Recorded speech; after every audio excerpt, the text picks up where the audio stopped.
안녕하십니까, 강호발입니다. 오늘은 또 제주도입니다. 이 담나에서 이렇게 멋지게 지어놓고 멈춰 서 있는 펜션을 하나 구경하시겠습니다. 자, 저렇게 야자수만 있어주면 이 사이판이나 필리핀 이런 남국의 정치가 물씬 풍깁니다. 이것이 바로 이 담나의 강점이 되겠습니다. 본토에는 전혀 없는 저 야자수가 제주도에 참 멋진 풍경을 제공하고 있습니다. 제가 여기는 한번 알아보니까 완전히 폐업을 했고 홈페이지도 보시다시피 완전 폐쇄되어 있습니다.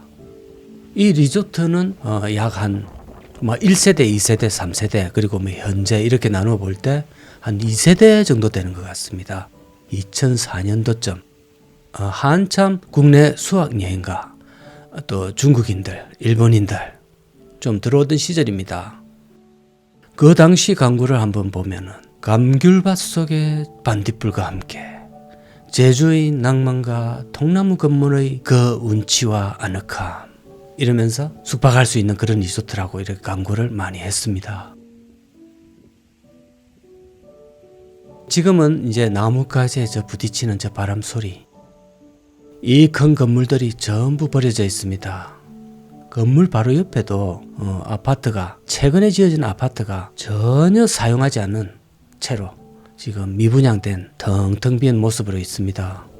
저번에 영상으로 한번 보여드렸고요. 많이 보셨습니다. 이것은 지금 건물과 야자수가 덩쿨이 완전히 덮여져 있습니다. 저거를 보면 한 50년만 지나면 식물이 이 지구를 지배한다는 말을 여실히 보여주고 있습니다. 당시 시설인데도 저 정도면 어디 가서 빠지지도 않습니다. 20년 전 그 당시 숙박은 하루에 한 15만 원에서 30만 원까지 정도 했습니다. 이 건물은 단체 수학여행으로 썼던 건물입니다. 혹은 스포츠팀, 축구팀, 배구팀 이렇게 단체로 와가지고 숙박을 했습니다. 외국의 교회 같은 건물 그런 것 같기도 합니다. 교회 종소리가 울려도 참 어울릴 것 같습니다. 피지 이런데 저 남극에 있는 건물하고 유사하게 지었습니다. 자, 이런 건물들은 다시 재활용될 건덕지는 없어 보입니다. 그냥 뜯어버리는 게 맞습니다. 요즘은 또 단체로 다니는 개 이런 거는 소단체지만 큰 단체 100명 가까이 되는 그런 단체는 요즘은 거의 사라지고 없습니다. 요즘은 듣기로 수학여행도 이제는 거의 강제가 아니고 원하는 사람만 뽑아서 가는 걸로 바뀌고 있답니다. 그러니까 이제 더욱 안 가게 되겠죠.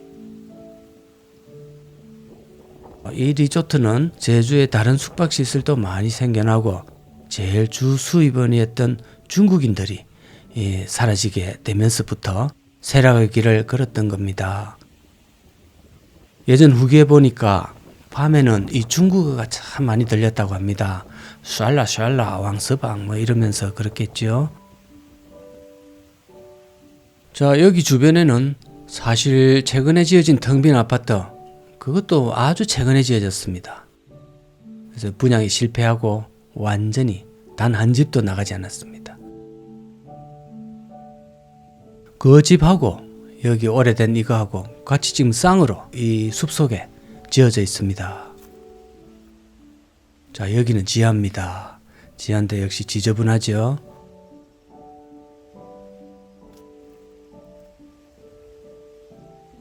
성업하던 시절 한 10년 전만 해도 바베큐장도 크게 운영하고 그랬습니다.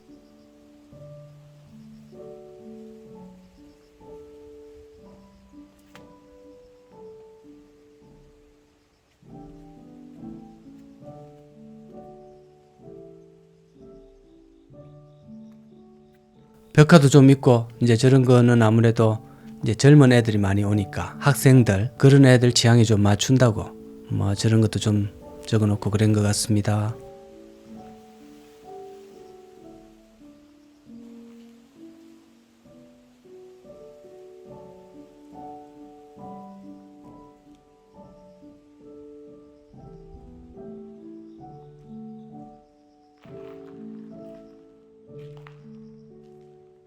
여기는 뭐 에어컨도 있는 걸로 봐서 단체 뭐 강당 여기 모여라, 지하에 모여라 뭐 이런 장소로 쓰인 것 같습니다.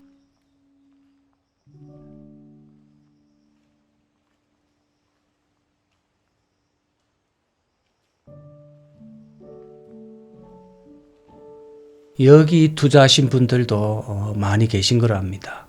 제주 여행강, 또 출판사, 그런 사업하시는 분들, 여행사들이 공동으로 투자를 한 곳입니다. 보시면 아시겠지만 이 넓은 부지가 상당히 넓습니다. 저 부지, 제주도의 그 땅값이 얼마나 비쌉니까? 저만한 크기의 부지와 또 저 큰 건물 4동이나 되는데 저 정도 또 집기도 많이 들어갔을 겁니다. 이 시설 투자를 종합해 봤을 때 상당한 투자 비용이 있으리라 생각이 됩니다. 근데 이제 한 가지 아시고 갈 게 카페나 펜션이나 이 성격이 비슷합니다. 근데 경치가 좋고 이러면은 갑자기 이런 경치 좋은 곳에 내가 카페나 펜션 하나 지어 놓으면 참 잘 될 것 같은 생각이 막 굴뚝같이 일어납니다. 그래서 친구나 지인들한테 자 여기 카페 하면 어떻겠냐 이렇게 이제 묻겠죠. 그러면 대답을 해주는 입장에서는 뭐 안 좋다 뭐 이렇게 하는 것보다는 좋아 보인다라고 이야기하기가 아무래도 쉽습니다. 뭐 예스맨이 되는 거죠. 뭐 좋다고 기대하고 물어보는데 안 좋다 하기는 쉽지 않습니다. 그러면 뭐 정말 뭐 죽인다 이렇게 하면 이제 그때부터는 조금 해볼까 하는 생각에 탄력을 받고 이제 그것만 생각이 계속 납니다. 그것만 하면 대박이 터뜨릴 것 같고 최소한 회사를 안 다니도 되고 저 정도는 회사를 안 다녀도 생활이 충분할 것 같은 전원생활도 하고 회사도 안 다니고 일석이조지 않나 이런 아주 갑자기 희망이 넘치는 삶이 펼쳐집니다. 그런데 경치 좋고 내 생각하고는 사업하고는 완전히 기대가 다릅니다. 내 생각을 완전히 무너뜨리는 이게 아닌데 그리고 한 1, 2년은 또 개업발이라는 게 있습니다.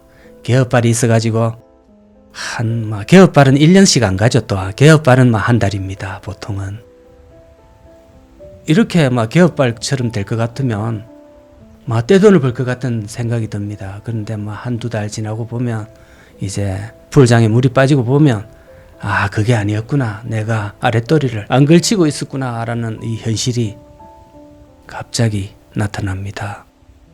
그런데 이제 이렇게 크게 돈을 들고 나면 1, 2년 번 걸로 가지고는 투자 자본을 회수하는 데는 택도 없습니다. 더군다나 이렇게 크게 차렸을 때는 아마 이분들이 돈을 벌어간 거는 크게 없으리라고 생각이 됩니다.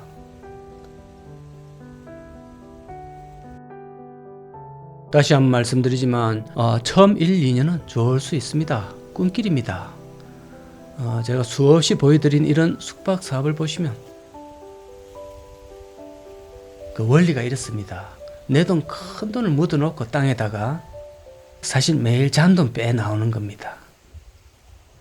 그런데 그런 고생을 내 노동까지 들어가면서 그런 수고를 할 필요가 사실은 그 위험 부담을 안을 필요가 없습니다.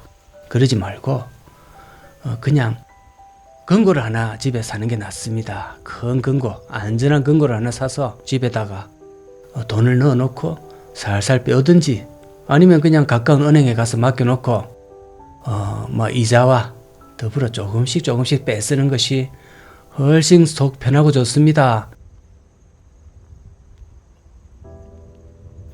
저런 임야에 큰 돈을 묻어놓고 잔돈도 제대로 안 나옵니다. 나중에는 잔돈 빼는 것도 출금이 막힐 수가 있습니다.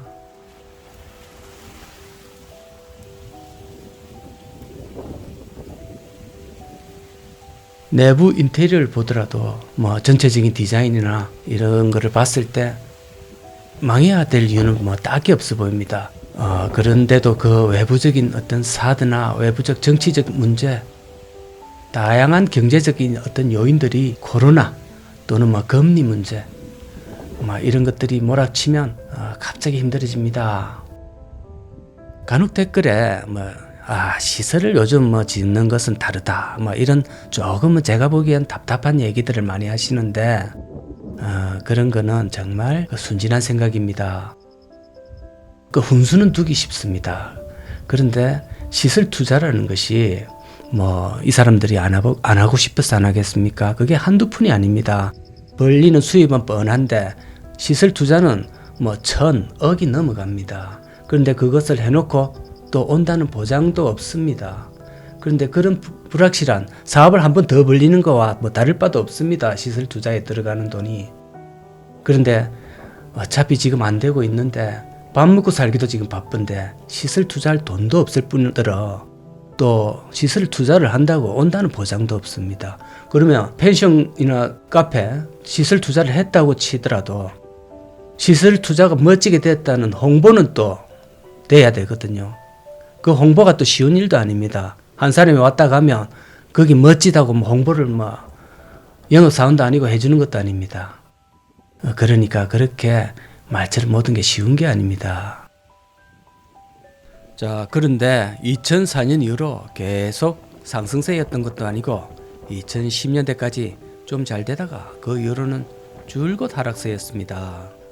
그래서 이분들이 그렇게 투자를 해놓고 돈을 벌어간 것은 별로 없어 보입니다. 저의 경험과 생각으로는 그렇습니다.